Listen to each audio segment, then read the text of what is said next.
السلام علیکم ورحمۃ اللہ وبرکاتہ۔ دوستان عزیز، آپ کا میزبان عمران احمد چیمہ آپ کی خدمت میں حاضر ہے۔ دوستان عزیز، سلسلہ ضیاء النبی صلی اللہ علیہ وآلہ وسلم میں ہم اپنے آج کے موضوع کا آغاز کرتے ہیں۔ بسم اللہ الرحمن الرحیم۔ آپ غور فرمائیے، اہل ایمان کی اس استقامت اور عظیمت پر ابو سلمہ سے اس کی بیوی چھین لی جاتی ہے، ان کے لخت جگر کو اس سے جدا کر دیا جاتا ہے، لیکن ابو سلمہ اپنی منزل محبت سے رخ نہیں پھیرتے، سب کو اللہ کے حوالے کر کے مدینہ کی طرف والہانہ انداز میں قدم بڑھاتے جاتے ہیں۔ معصوم بچے کو ماں اور باپ دونوں سے محروم کر دیا جاتا ہے۔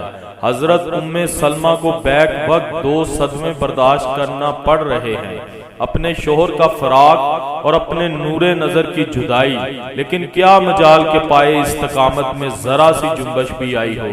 حضرت ابو سلمہ رضی اللہ تعالیٰ عنہ کے بعد عامر بن ربیعہ ماں اپنی رفیقہ حیات لیلہ بنت ابی حیثمہ ہجرت کر کے مدینہ طیبہ پہنچے۔ یہ عدی بن کعب کے حلیف تھے، انہی کے پاس اقامت اختیار کی۔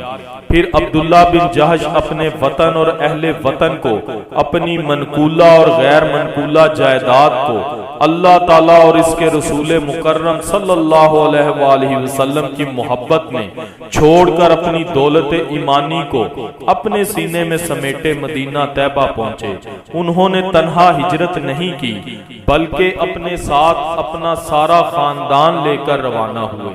ان کی زوجہ محترمہ، ان کے بھائی عبداللہ بن جہش بھی ان کے ساتھ تھے۔ یہ نابینا تھے، بائیں ہمہ مکہ کی اونچی نیچی گلیوں اور گھاٹیوں میں بغیر کسی قائد کے آزادانہ گھومتے پھرتے تھے۔ یہ بڑے فصیح و بلیغ شاعر تھے۔ ان کی بیوی ابو سفیان بن حرب کی بیٹی تھی، اس کا نام الفارا تھا۔ ان کی والدہ کا نام امیمہ تھا، جو سردار بنی ہاشم حضرت عبد المطلب کی صاحبزادی تھی۔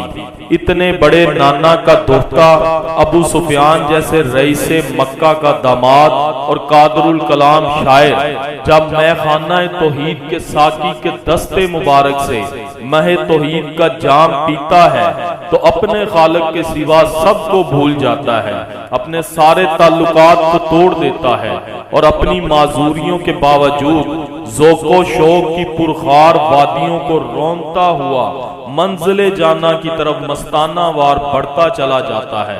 علامہ ابن کثیر نے اس مہاجر کارواں کے 20 مردوں اور 8 خواتین کے نام گنائے ہیں۔ ان سب کے وہاں سے چلے آنے سے ان کا گھر، جہاں ہر وقت گہما گہمی رہتی تھی، اجڑ کر رہ گیا۔ ایک روز عتبہ بن ربیعہ حضرت عباس بن عبد المطلب اور ابو جہل کا اس طرف سے گزر ہوا۔ عتبہ کی نظر اس گھر پر پڑی جو سونا پڑا تھا، اور اس میں بسنے والے اسے یوں ویران چھوڑ کر چلے گئے تھے۔ اس نے لمبی آ بھری اور یہ شعر پڑھا: ہر گھر خواہ وہ طویل عرصہ تک آباد اور سلامت رہا ہو، ایک نہ ایک دن اس پر بربادی آئے گی اور وہ اجاڑ ہو جائے گا۔ وہ لوگ جو اپنے آباد گھروں کو سونا چھوڑ کر چلے گئے تھے، انہیں ان کے اجڑ جانے کا ذرا دکھ نہ تھا، کیونکہ انہوں نے معرفت الہی کے چراغ روشن کر کے اپنے حریم میں دل کو آباد کر لیا تھا۔ انہوں نے فانی دنیا کے عوض آخرت کی ابدی نعمتیں اور سچی مسرتیں حاصل کر لی تھیں۔ وہ اس سودے پر سرخوش اور از حد مسرور۔ ابو احمد وہ نابینا شاعر اس ہجرت کی روح پرور کیفیت کو یوں بیان کرتا ہے: جب میری بیوی ام احمد نے مجھے سویرے سفر پر آمادہ دیکھا، اس ذات کی رضا کے لیے جس سے میں حالت غیب میں بھی ڈرتا ہوں اور خائف رہتا ہوں، وہ کہنے لگی: اے میرے سرتاج، اگر تم نے یہاں سے کوچ کرنے کا پختہ ارادہ کر ہی لیا ہے تو کسی اچھے شہر کا رخ کرنا اور یثرب جانے سے بچنا۔ میں نے اسے کہا: آج تو ہماری منزل مقصود یثرب ہی ہے، اور جو اللہ تعالیٰ کو منظور ہوتا ہے بندہ اس پر سوار ہو جاتا ہے۔ میرا رخ اللہ اور اس کے رسول کی طرف ہے۔ اور جو اپنے چہرے کو اللہ تعالیٰ کی جانب متوجہ کر لیتا ہے وہ نامراد نہیں رہتا۔ ہم نے منزل جانا کی طرف ہجرت کرتے ہوئے اپنے کتنے مخلص دوستوں کی جدائی اختیار کی اور کتنی ایسی نصیحت کرنے والیوں کو آنسو بہاتے ہوئے راہ و فغاں کرتے ہوئے پیچھے چھوڑ آئے۔ ہجرت فاروق اعظم رضی اللہ تعالیٰ عنہ، حضرت نافع رضی اللہ تعالیٰ عنہ، حضرت عبداللہ بن عمر رضی اللہ تعالیٰ عنہ کے واسطے سے حضرت عمر بن خطاب رضی اللہ تعالیٰ عنہ کی زبانی آپ کی ہجرت کا واقعہ روایت کرتے ہیں۔ حضرت عمر رضی اللہ تعالیٰ عنہ نے بتایا کہ میں نے اور عیاش بن ابی ربیع اور حشام بن العاص نے اکٹھا ہجرت کرنے کا پروگرام بنایا اور طے یہ کیا کہ بنی غفار کے تالاب کے پاس تنازع کے مقام پر صبح سویرے اکٹھے ہوں گے اور وہاں سے ایک ساتھ یثرب روانہ ہوں گے، اور یہ بھی طے کیا کہ اگر ہم تینوں میں سے کسی شخص کو کوئی مجبوری پیش آئے اور وہ وقت مقررہ پر وہاں نہ پہنچا تو باقی دو ساتھی مزید انتظار کیے بغیر اپنی منزل کی طرف روانہ ہو جائیں گے۔ عیاش کو چھپ چھپا کر اس مخصوص مقام تک پہنچ گیا، حشام سرے سے ہی وہاں پہنچ نہ سکا، لیکن حضرت عمر رضی اللہ تعالیٰ عنہ کی مکہ سے روانگی کا واقعہ سیدنا علی المرتضیٰ کرم اللہ وجہہ نے یوں بیان فرمایا ہے۔